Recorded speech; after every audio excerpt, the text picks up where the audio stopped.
Kami bangga punya Bapa seperti Engkau. Kami begitu dikasihi, kami begitu dicintai. Dan kami menikmati dalam setiap langkah kehidupan kami. Kebaikan-Mu tidak pernah berkesudahan. Terima kasih Bapa. Malam ini kami akan terus dibaharui dalam persekutuan ibadah kami. Maka lewat firman Engkau berbicara bagi kami, meneguhkan kami. Bahkan mungkin ada teguran, ada nasihat yang akan mengajar kami. Didikan dan nasihat Tuhan adalah bentuk dari kasih sayang bagi kami. Terima kasih Bapak. Kami bersyukur, kami mau belajar. Hati kami terbuka menjadi tanah hati yang subur. Dan benih firman-Mu jatuh di tanah hati kami yang baik. Dan melalui kehidupan kami firman-Mu akan berbuah. Terima kasih Bapa. Berbicaralah bagi kami di dalam nama Tuhan Yesus. Yang siap diberkati sama-sama kita katakan amin. Berikan tepuk tangan buat teman-teman Praise and Worship. Luar biasa.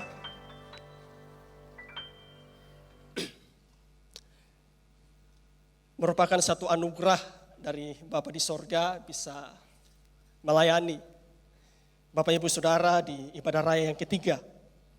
Sekali lagi coba tengok orang yang di sampingmu, katakan, kamu orang yang paling disayang dan dicintai Tuhan.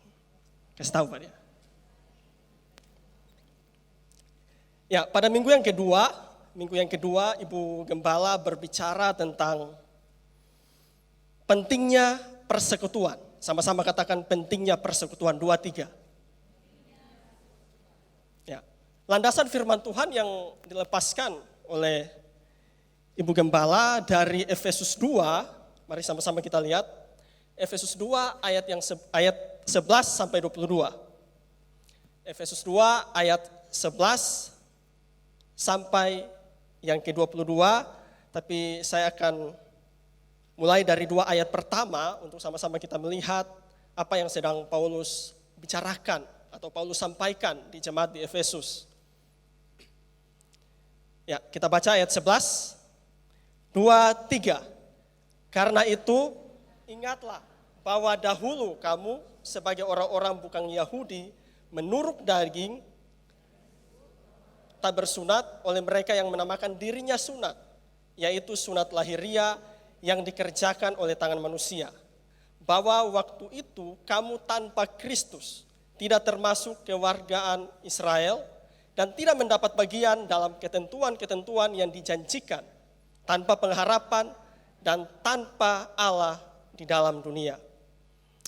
Kenapa Paulus menulis kalimat ini di ayat 11 dan ayat 12 Bapak Ibu? Karena sedikit latar belakang, karena dalam benak orang-orang Yahudi pada zaman itu, bahwa sudah tertanam satu konsep dalam pemikiran mereka, bahwa mereka itu umat yang spesial. Mereka itu umat pilihan, umat yang kudus. Ya, sehingga sulit bagi mereka untuk menerima orang non-Yahudi, untuk masuk di dalam komunitas mereka atau dalam persekutuan mereka. Bahkan mereka menganggap najis untuk masuk ke dalam rumah orang non-Yahudi. Kalaupun orang Yahudi bersedia menerima orang non-Yahudi, ya, tentu itu dengan syarat mereka harus mengikuti tata cara Yahudi seperti sunat dan hukum-hukum lainnya. Konsep pemahaman seperti ini telah menimbulkan persoalan di gereja di Efesus, Bapak Ibu. Sebab anggota jemaat di Efesus terdiri bukan saja orang-orang Yahudi, melainkan juga orang-orang non-Yahudi. Selain menimbulkan kebingungan, hal ini juga telah memunculkan perselisihan di antara mereka. Jadi seperti ada dinding pemisah antara bangsa Yahudi dan non-Yahudi. Bahkan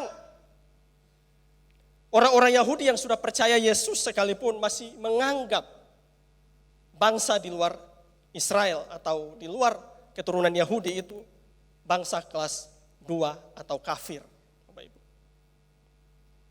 Jadi orang Yahudi begitu bangga dengan tanda sunatnya. Sekalipun kita tahu itu hanya tanda lahiriah yang Paulus katakan di sini. Mereka begitu membesar-besarkan tanda sunat mereka.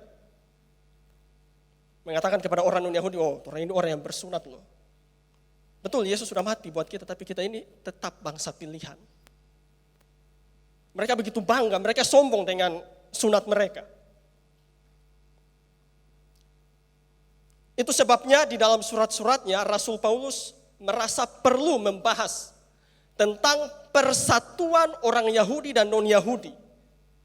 Dan salah satunya di kitab Efesus ini. Dan salah satu pesan sentral surat ini adalah bahwa Kristus telah melakukan rekonsiliasi antara jemaat Yahudi dan non-Yahudi ke dalam satu tubuh melalui karya salibnya. Makanya kita lihat di ayat 12 di situ, Paulus katakan bahwa orang non-Yahudi yang dahulunya tanpa Kristus, tanpa pengharapan dan tanpa Allah, bahkan tidak mendapat bagian dalam ketentuan-ketentuan yang dijanjikan. Paulus mengatakan bahwa orang non-Yahudi, saya dan saudara, dulunya jauh. Seperti kalau saudara ingat, minggu lalu Pastor Edo khotbah di ibadah 1 dan 2. Dahulu dan sekarang. Dulu kita jauh, tanpa pengharapan, tanpa Allah. Sedangkan orang Yahudi disebut dekat. Kalau kita lihat di ayat 17 di situ, ayat 17 ini Paulus kutip dari Yesaya 57 ayat 19 di situ. Bahwa ia datang untuk memberitakan damai sejahtera kepada kamu yang jauh, bangsa non-Yahudi, dan kepada mereka yang dekat, bangsa Yahudi. Jadi Bapak Ibu, istilah jauh dan dekat ini juga kita akan jumpai kalau kita baca dalam perjanjian lama. Jadi Israel disebut dekat dengan Tuhan. Karena apa? Tuhan memberikan kepada mereka hukum-hukumnya. Tetapi sekalipun Bapak Ibu, Israel disebut dekat, tetapi tetap juga ada dinding, ada tirai pemisah antara ruang suci dan ruang maha suci. Ada tabir pemisah antara mereka dengan Allah. Namun yang menariknya Bapak Ibu, bangsa non-Yahudi mempunyai dinding pemisah yang lebih tebal. Dan karena itu mereka disebut jauh.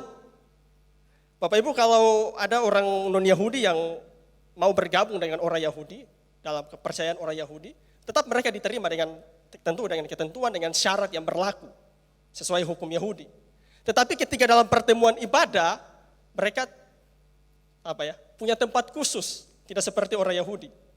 Mereka cuma di halaman. Makanya jauh banget. Itu yang Paulus sedang tekankan di sini. Jadi kita perlu ingat, kita yang dahulu sangat jauh sekali dari Allah, tanpa pengharapan. Tapi syukur kepada Allah, oleh Yesus Kristus Tuhan, telah mendamaikan dan mendekatkan kita kepada Dia. Dan menjadikan kita satu umat perjanjian yang baru. Perseteruan antara kita dengan Allah, bahkan antara kita dengan non-Yahudi, dirobohkan oleh darah Yesus. Di ayat 14 di situ berkata begini, karena Dialah damai sejahtera kita, yang telah mempersatukan kedua pihak, dan yang telah merubuhkan tembok pemisah, yaitu perseteruan antara bangsa Yahudi dan non-Yahudi. Tetapi yang terpenting adalah kita dirobohkan dengan tembok pemisah antara kita dengan Tuhan. Mari kita lanjut pada ayat 15 dan 16 di sini, Bapak Ibu.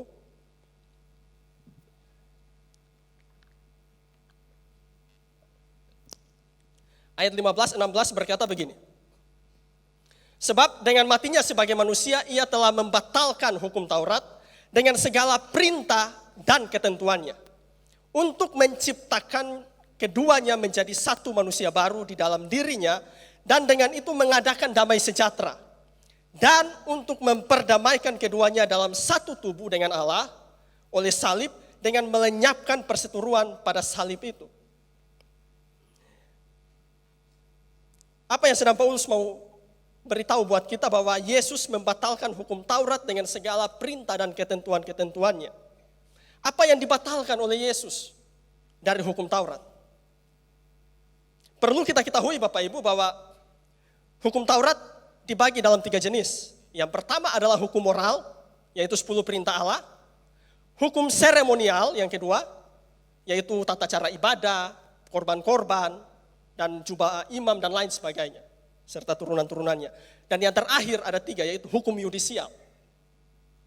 Hukum peperangan, ya, konsekuensi, rajam dengan batu, itu hukum yudisial. Gigi ganti gigi. Jadi kita perlu tahu bahwa hukum Taurat dibagi dalam 3 bagian. Nah, tapi di dalam konteks ini, yang Paulus maksudkan adalah Yesus membatalkan hukum-hukum seremonial yang memisahkan Yahudi dan non-Yahudi seperti sunat. Bahkan yang luar biasanya lagi Bapak Ibu, oleh karya Yesus di kayu salib, Yesus juga membatalkan, garis bawah ini, fungsi Taurat sebagai jalan keselamatan. Tetapi sekali lagi fungsi Taurat sebagai petunjuk kehidupan, 10 perintah Allah itu tetap berlaku. Tetapi fungsinya yang dulunya sebagai persyaratan untuk kita diselamatkan, dihapuskan. Karena kalau seandainya hukum Taurat masih berfungsi seperti itu, sia-sia pengorbanan Yesus.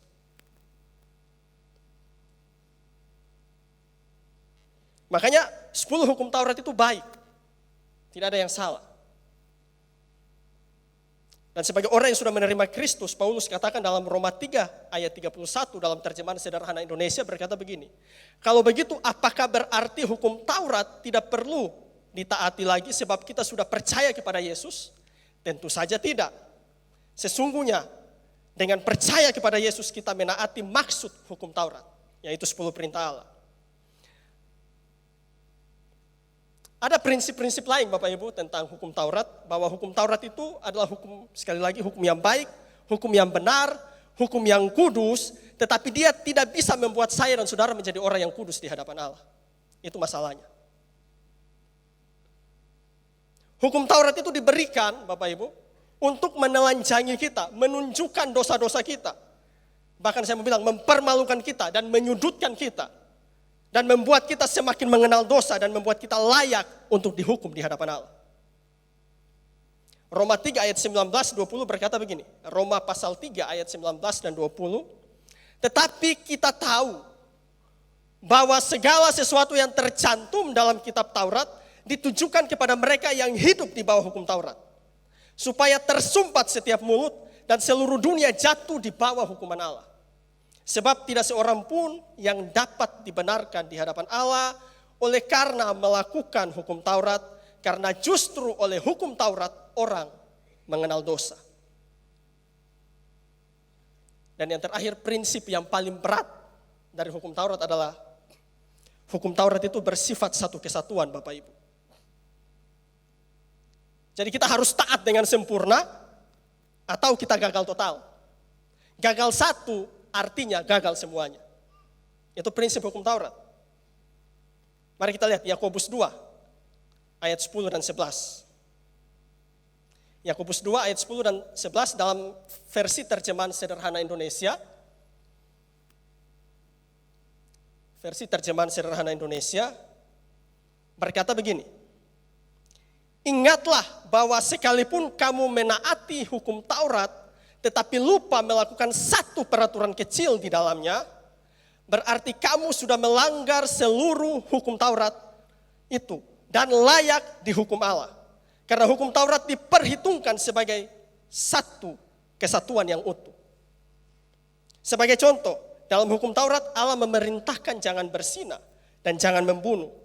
Kalau kamu tidak berzina tetapi membunuh seseorang, kamu sudah melanggar hukum Taurat secara keseluruhan. Bukan hanya melanggar larangan membunuh. Ini prinsip yang paling berat. Makanya sekali lagi, kita tidak bisa diselamatkan karena kita mentaati hukum Taurat. Tetapi hanya karena kasih karunia di dalam Yesus Kristus. Kasih tepuk tangan buat Tuhan kita. Makanya luar biasa. Kalau hukum dunia Bapak Ibu, kalau kita melanggar satu pelanggaran, mungkin bulan lalu, dan kita sudah melakukan kebaikan setelah itu, tetap kalau ada yang melapor, kita pasti akan disangsi dan dihukum dengan satu pelanggaran itu saja. Tetapi kalau hukum Taurat tidak, kamu melanggar satu, kamu bersalah atas semuanya. Itu prinsipnya. Jadi sangat tidak mungkin kita bisa diselamatkan dengan kemampuan mentaati hukum Taurat. Jadi Yesus telah membatalkan hukum seremonial, ya, dan hukum yudisial seperti rajam batu, ya, mata ganti mata, gigi ganti gigi, ya. Dan Yesus juga telah membatalkan konsekuensi rohani dari hukum Taurat, karena konsekuensinya adalah kebinasaan kekal. Apalagi yang Yesus kerjakan di atas kayu salib, yaitu Tuhan Yesus menciptakan satu umat yang baru, yaitu saya dan saudara. Ya, kita telah diperdamaikannya di ayat 15 dan 16 di situ. Semua etnis Yahudi dan non-Yahudi diperdamaikan, dipersatukan menjadi satu umat perjanjian baru oleh Yesus. Namun ini tidak berarti bahwa orang Yahudi dan non-Yahudi bergabung supaya menjadi etnis ketiga, tidak. Orang Yahudi tetap orang Yahudi, saya dan saudara seperti saya dan saudara saat ini, tetapi yang Tuhan batalkan adalah begini, ketidaksetaraan di hadapan hadirat Tuhan. Karena dulu orang Israel yang spesial di mata Tuhan. Jadi tidak ada lagi anak emas, semua kita berharga di mata Tuhan karena kita dibayar dengan darah dan nyawa yang sama. Makanya saya mau bilang, keselamatan yang kita terima itu cuma-cuma, tidak murahan. Yesus harus berdarah untuk itu. Supaya kita bisa diterima di hadapan Tuhan. Karena tanpa pengorbanan Yesus, tanpa Yesus harus berdarah di atas kayu salib, tidak ada harapan bagi kita untuk mampu menyelamatkan diri kita dengan mentaati seluruh hukum Taurat. Makanya dengan pengertian ini, bertolak dari pengertian ini, Yesus yang melakukan begitu dahsyat pengorbanannya untuk saya dan saudara, bisa dilayakan, bisa diterima di hadapan Bapa. Apakah kita mau menukar Yesus yang seperti ini? Tuhan yang seperti ini? Jangan cuma karena jabatan, jangan cuma karena uang, jangan cuma karena posisi, kita menukar Tuhan. Apalagi karena cinta.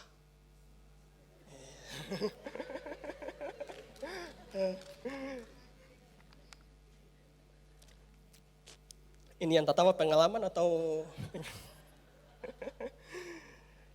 ya, pasti anak-anak muda tahu lah lagu yang populer dari Ambon, ya, Vicky Salomor, Cinta Beda Agama.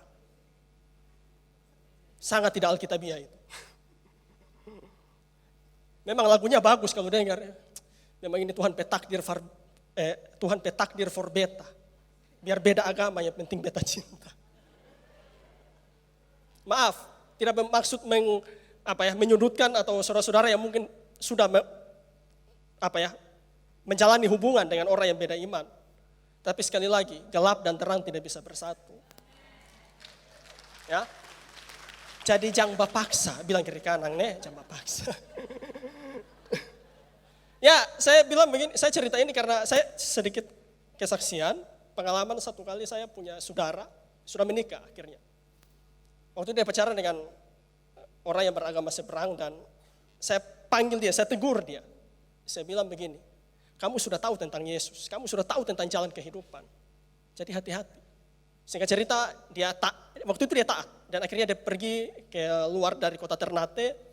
Tapi entah kenapa, apa alasannya, berapa bulan kemudian, 3 atau 4 bulan kita dengar, sobale. Waktu itu saya bilang begini sama dia, kalau Ngana menikah dengan dia, Ngana pasti ikut pada dia. Oke, Ngana masih tahu tentang Tuhan, Ngana pernah dengar tentang Tuhan, tapi Ngana pe anak-anak bagaimana nanti? Mungkin masih bisa cerita tentang Tuhan, tapi generasi berikutnya gimana? Jadi jangan memaksa diri masuk dalam hubungan yang seperti itu, karena kita sedang membawa generasi kita pada kebinasaan yang kekal. Betul apa tidak? Tapi kalau saudara yang sudah menikah dan ya sudah jalani, ya bergumul lah, berdoa lah ya, supaya bisa bertobat gitu. Ya. Karena berat, ya. Saya tidak mengatakan karena saya sudah alami, tapi saya sering dengar sharing dari teman-teman hamba Tuhan juga, ya. Hal satu iman saja agak susah, kok yang beda lah.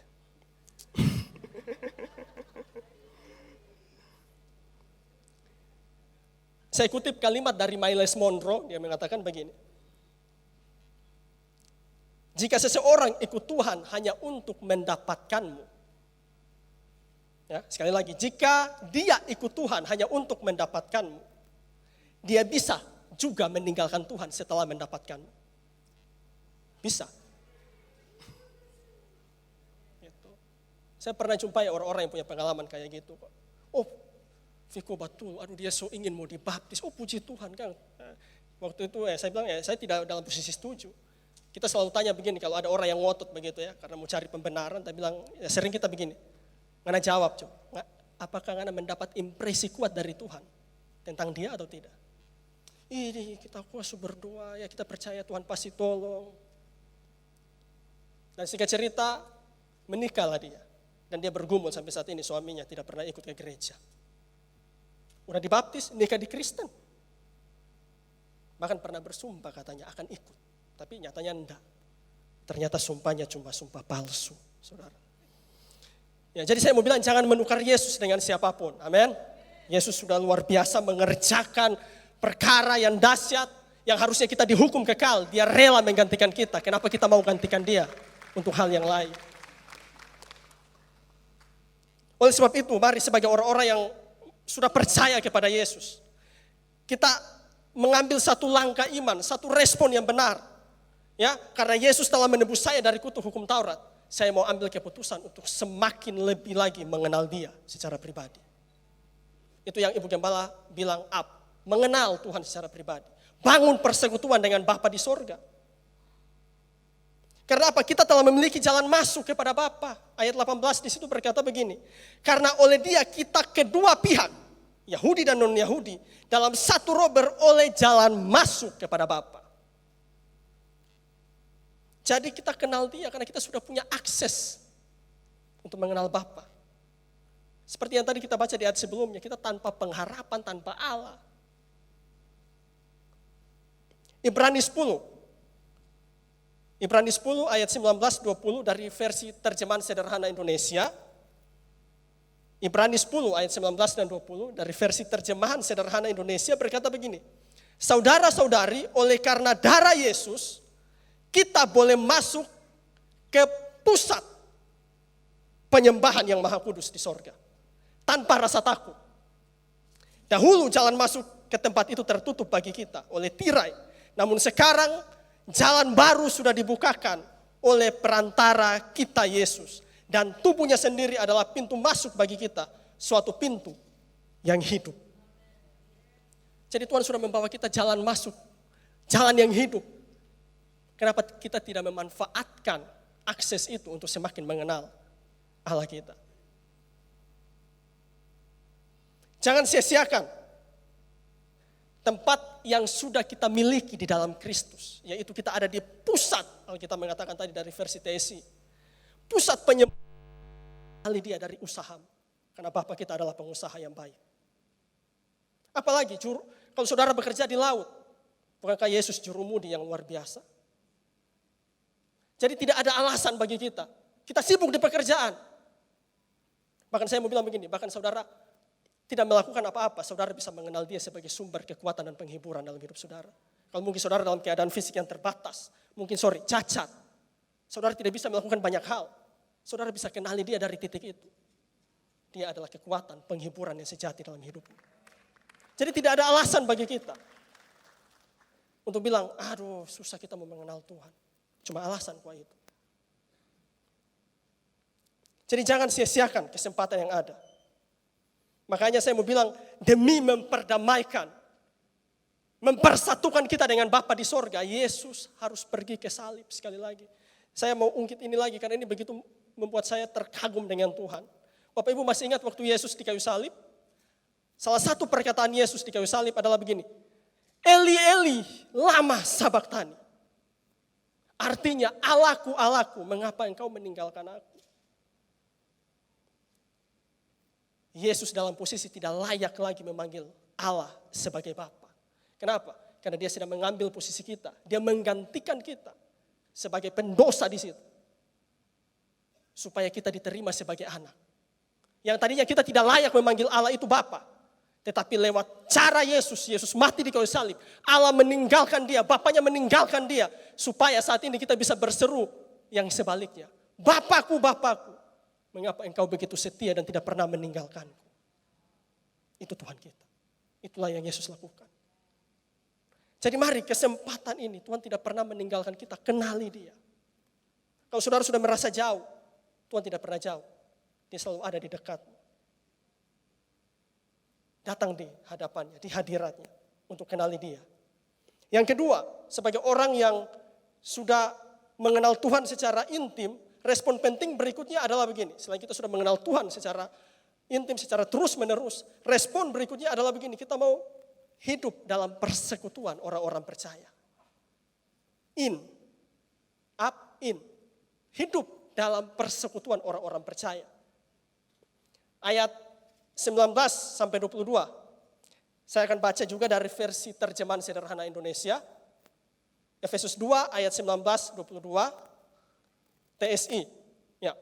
Artinya kalian yang bukan Yahudi tidak lagi dianggap seperti pendatang yang tidak mempunyai hak apapun. Sekarang kalian sudah disucikan oleh Allah sehingga kalian menjadi warga kerajaan dan anggota keluarganya.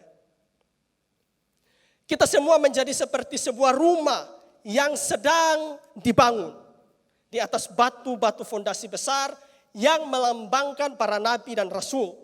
Dan batu fondasi yang terutama atau batu penjuru adalah Yesus Kristus. Ayat 21, saat kita masing-masing bersatu dengan Kristus, bentuk seluruh bangunan itu menjadi semakin sempurna. Menjadi semakin sempurna sampai menjadi rumah yang kudus bagi Allah. Jadi kalian dari bangsa manapun sama-sama dijadikan tempat kediaman Allah oleh Kristus melalui Roh Kudus. Saya dan saudara adalah warga kerajaan Allah oleh karena penebusan Kristus. Jadi saat ini kita sebagai orang percaya, selain kita memiliki kewarganegaraan Indonesia, kita juga memiliki kewarganegaraan kerajaan sorga. Jadi mari kita mau hidup terus di dalam persekutuan iman. Kita mau digembalakan. Kenapa? Karena dalam persekutuan iman, proses keserupaan juga akan terjadi di situ. Proses pertumbuhan iman kita akan terjadi di situ. Makanya di ayat 20-21 dia mengatakan, saya akan baca sekali lagi. Yang dibangun di atas dasar para rasul dan para nabi dengan Yesus Kristus sebagai batu penjuru. Kita perlu terus dibangun melalui persekutuan iman. Makanya saya mau bilang Allah kita adalah Allah yang hidup dalam komunitas. Allah Tritunggal, sering kita bilang. 3 pribadi dalam satu kesatuan yang tak terpisahkan. Gaya hidup saling sudah terbangun dari Allah Tritunggal. Bahkan Yesus ketika hidup di bumi ini, dia bersama 12 muridnya. Dia tidak sendiri, walaupun di satu sisi dia Tuhan, tetapi di satu sisi dia adalah manusia yang sempurna. Dan dia membutuhkan persekutuan, komunitas. Makanya saya mau bilang bahwa Yesus sudah memberikan contoh buat kita. Karena bagi Yesus, komunitas rohani itu penting. Bagaimana dengan kita? Bagi Yesus, komunitas rohani itu penting. Bagaimana dengan kita? Makanya saya selalu bilang begini, selalu ada risiko. Ya, ketika kita punya komunitas yang salah. Bahkan khusus buat anak-anak muda. 1 Korintus 15 ayat 33 berkata begini, janganlah kamu sesat. Pergaulan yang buruk merusak kebiasaan yang baik. Ya, seperti ada lagu lama ya, muda-mudi zaman sekarang pergaulan bebas ria. Tiada lagi orang yang melarang, tapi sayang banyak salah jalan. Akibat pergaulan yang salah. Ambil keputusan langkah iman bahwa saya mau putuskan dari pergaulan yang salah. Dari seks bebas. Ya, hidup dengan sesama jenis. Apalagi bisex, suka cewek, suka cowok. Ini akibat pergaulan yang salah. Pornografi, obat-obat, jadi pecandu alkohol, perokok, dan lain-lain. Saudara bisa urutkan itu. Saya mau bilang Allah tetap mengasihi saudara. Apapun yang sedang terjadi, apapun yang sedang saudara lakukan. Tapi sekali lagi Tuhan membenci perbuatan saudara. Tuhan tidak membenci saudara secara personal. tapi dia membenci tindakan saudara. Kenapa? Karena tindakan saudara bisa merusak orang lain. Bisa merugikan orang lain. Makanya saya mau bilang tentu banyak faktor sehingga membuat orang-orang terjebak di dalam pergaulan seperti ini. Namun salah satu faktor penentu adalah pergaulan atau komunitas. Komunitas yang salah membentuk pola pikir dan cara pandang yang salah. Itu sudah pasti. Komunitas yang salah membentuk cara hidup yang salah. Dan komunitas yang salah akan membentuk masa depan yang suram dan salah juga. Jadi betapa penting komunitas itu. Persekutuan orang percaya. Di gereja kita ada yang namanya FA. Itu komunitas rohani. Di situ kita dimuridkan. Di situ kita digembalakan. Tidak ada komunitas yang sempurna, tapi saya berani jamin saudara akan terus diproses untuk bertumbuh dalam keserupaan. Dalam komunitas rohani. John Maxwell berkata begini, tunjukkan 4-5 sahabatmu, dan aku akan memberitahu bagaimana masa depan. Perhatikan bagaimana saudara berteman, bersahabat. Apakah sesuai dengan ajaran firman Tuhan apa tidak? Makanya penting kita hidup dalam komunitas rohani. Kalau Bapak Ibu yang sudah sering beribadah di sini, mari saya mengajak. Di lobi lantai 2 ada counter di situ. Kalau Bapak Ibu suka, mau dimuridkan, mau digembalakan di komunitas rohani yang ada di gereja ini, silakan. Ada teman-teman dari dewasa muda yang akan melayani Bapak Ibu. Ya, coba bilang kiri kanan, komunitas itu penting. Bilang, kasih tahu. Ya. Yang terakhir, respon orang-orang yang telah menerima penebusan adalah begini. Kita menjalankan amanat agung atau out. Kita pergi menjangkau orang-orang yang terhilang. Tujuan terpenting dari penebusan Kristus dan proses pengenalan kita akan Tuhan. Proses pertumbuhan kita dalam komunitas adalah jiwa-jiwa yang terhilang. Di FA saudara akan dimuridkan, dimentoring dan dilatih bagaimana untuk supaya saudara juga punya hati memenangkan jiwa. Itu penting. Contoh yang luar biasa, Yesus sendiri mengutus murid-muridnya pergi berdua-dua. Ya, jadi kita rebut jiwa-jiwa yang lagi antri di depan pintu kebinasaan kekal kepada pintu kehidupan kekal bersama Kristus. Karena di dalam Kristus ada kepastian keselamatan. Dia Tuhan kepastian, dia jalan kebenaran dan kehidupan. Jadi jemaat Tuhan, ya, mari ketika kita hidup dalam proses mengenal akan Tuhan semakin dan kita terus bertumbuh dalam komunitas rohani. Dan lewat komunitas rohani juga kita didorong, kita dilatih untuk menjangkau jiwa-jiwa. Menjalankan amanat agung. Saya mau bilang kalau saudara hidup di dalam 3 area itu, saudara sedang relevan dengan tujuannya Tuhan.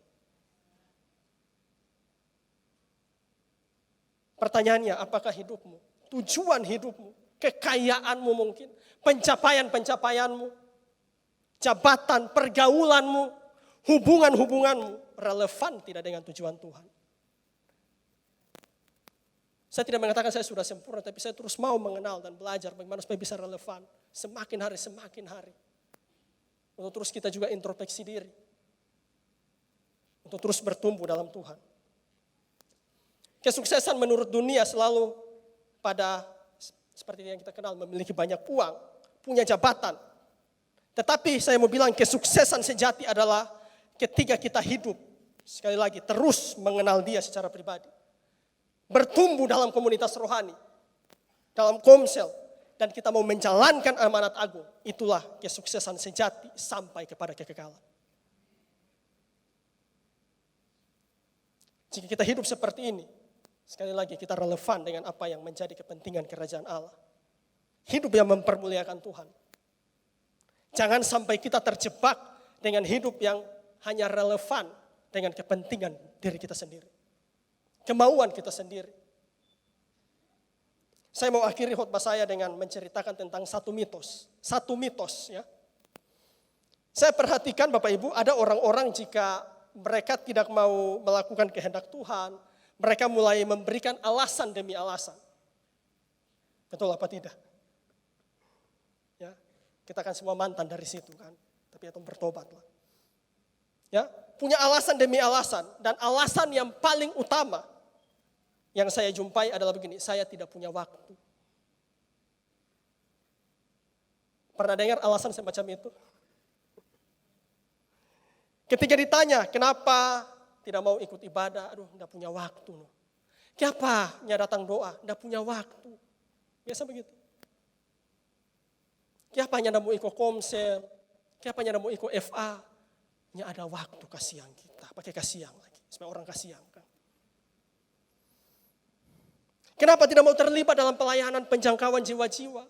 Karena saudara sudah diselamatkan. Kenapa keselamatan itu cuma mau saudara ambil sendiri? Tidak punya waktu kasihan. Biar jodoh orang menemukan jalan keselamatan sendiri.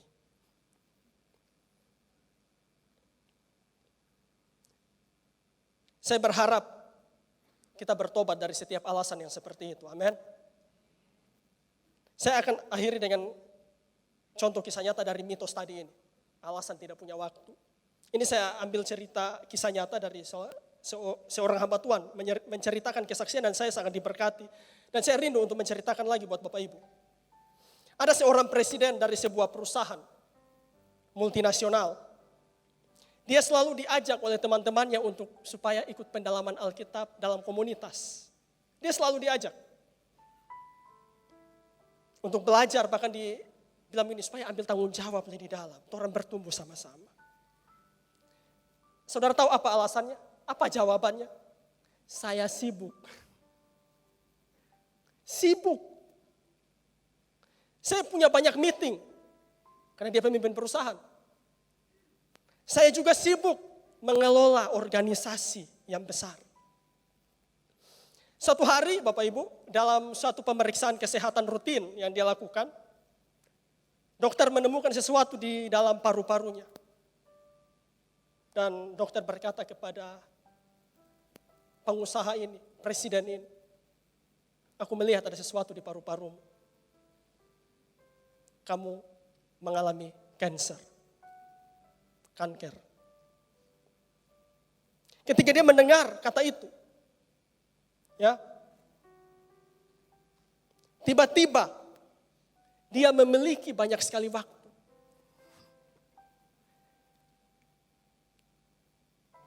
Waktu untuk pergi ke dokter, sesering sekali. Yang tadi paling tidak punya waktu karena sibuk meeting. Pergi konsultasi, kesehatan secara rutin.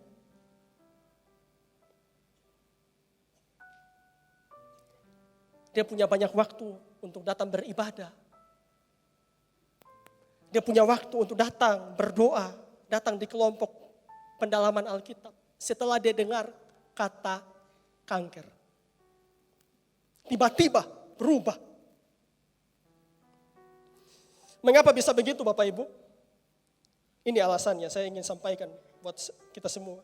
Ketika seseorang diperhadapkan dengan kematian, ada satu kekuatan yang akan mendesak dia mengubah prioritas hidupnya. Biasa begitu. Apakah kita tunggu nanti seperti presiden ini yang punya perusahaan yang alasannya tidak punya waktu? Ini refleksi buat saya dan juga buat kita semua. Saya waktu ketik ini secara pribadi saya terharu gitu.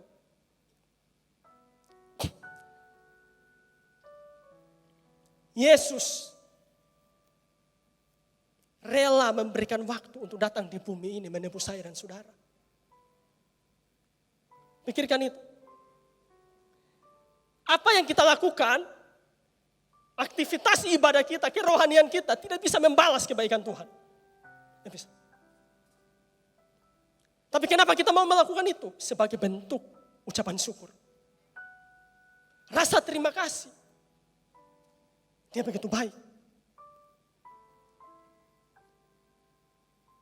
Saya kadang merenungkan begini. Terlepas mungkin ada yang berbeda pendapat. Kalaupun Yesus tidak turun ke bumi ini menebus kita. Dan dia tetap di sana. Apakah ketuhanannya berubah? Kalau saya secara pribadi, saya tidak tahu kalau yang lain. Saya percaya tidak berubah. Dia tetap Tuhan dari sananya. Tapi dia menanggalkan ketuhanannya untuk mencari saya dan saudara. Yang sekarat, melarat, terpenjara di dalam dosa.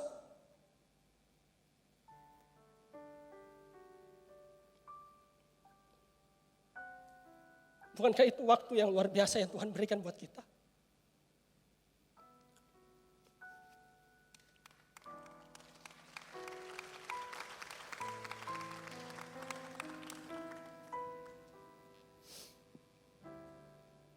Makanya saya mau bilang bahwa mitos akan alasan tidak ada waktu, tidak punya waktu.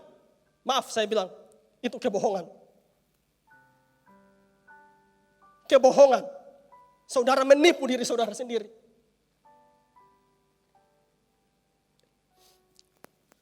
Saya kasih contoh. Kalau seorang ayah atau seorang papa tidak mau memberikan waktu untuk anak-anaknya, itu semata-mata berarti bagi sang papa anak-anaknya itu tidak penting.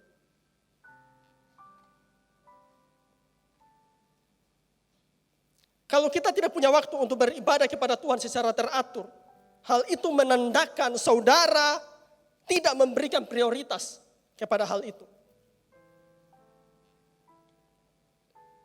Jika kita tidak punya waktu untuk mengenal Tuhan secara pribadi, waktu untuk berdoa, ikut kelompok, komunitas rohani, dan melakukan amanat agung, itu hanya punya satu makna, yakni hal itu tidak penting buat saudara. Yesus mati buat kita karena saudara penting di hadapan Dia. Dia berikan waktunya datang ke bumi ini karena saudara begitu penting dan berharga di mata Dia. Harusnya kita binasa kok. Kita lebih layak dibinasakan sebetulnya. Tetapi hanya karena kasih karunia kita diselamatkan. Jadi sekali lagi jangan pernah menipu diri kita dan mengatakan saya tidak punya waktu, saya tidak punya waktu. Jangan nanti so penyakit, so cancer, so penyakit berat. Baru datang ibu pendeta kita mau belajar Alkitab, kita mau belajar bertumbuh. Kenapa tunggu harus seperti itu baru kita gaya seakan-akan kita punya banyak waktu untuk melakukan hal yang Tuhan mau. Kenapa tidak dari kita masih muda, kita masih kuat. Kenapa kita tidak mau persembahkan kehidupan kita untuk kemuliaan nama Tuhan? Saya juga dulu pernah terjebak dalam pemikiran sebelum bertobat. Biar juga nanti tua baru bertobat, nanti tua juga baru melayani Tuhan. Ketika Tuhan tangkap saya di umur 18 tahun, saya responi. Dan saya tidak pernah menyesal. Karena Tuhan itu baik. Saya selesai. Mari kita angkat satu pujian.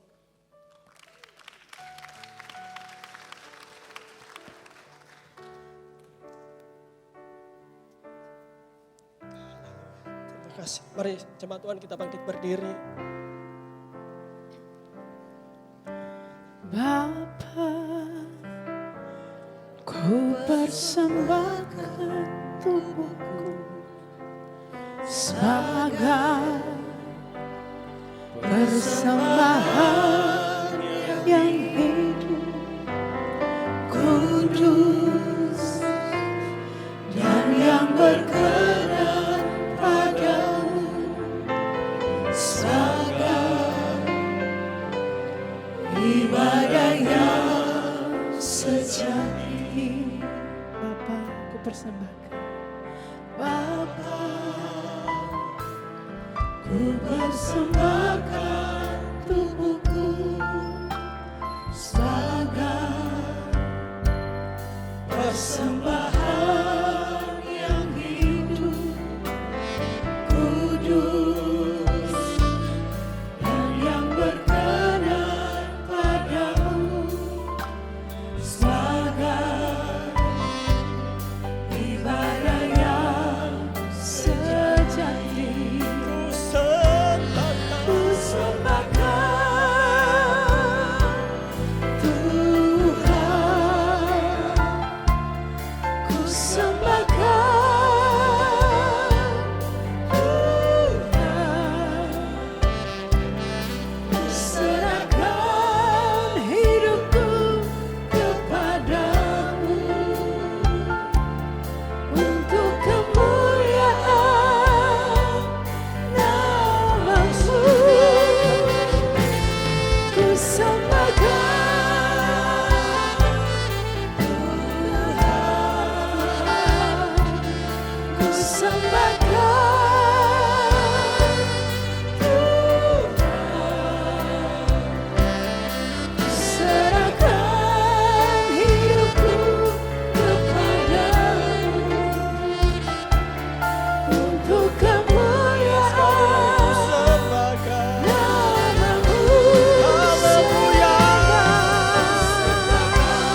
Malam ini kami mau mengambil langkah iman kami dengan kesadaran akan kebaikan Tuhan bagi kami. Bukan karena ditakuti, bukan karena ancaman, tetapi karena kesadaran betapa Tuhan mengasihi kami. Kami mau ambil langkah untuk mengenal Engkau lebih lagi. Terus menerus mengenal Engkau. Dimanapun kami berada, tidak ada alasan bagi kami. Bahkan kami mau terus dan mengambil keputusan untuk hidup dalam persekutuan iman. Dalam tubuh Kristus. Terhubung dengan komunitas rohani yang ada di tempat ini. Sehingga kami bisa terus bertumbuh mengenal firman-Mu lebih lagi. Dan lebih daripada itu, kami bisa pergi memenangkan banyak jiwa. Bagi kemuliaan nama Tuhan. Terima kasih Bapak. Terpujilah nama-Mu ya Bapak. Berkati semua jemaat yang mendengarnya. Biarlah kami belajar malam ini. Dan kami hidup di dalamnya. Dalam nama Tuhan Yesus. Sama-sama katakan, amin Tuhan Yesus.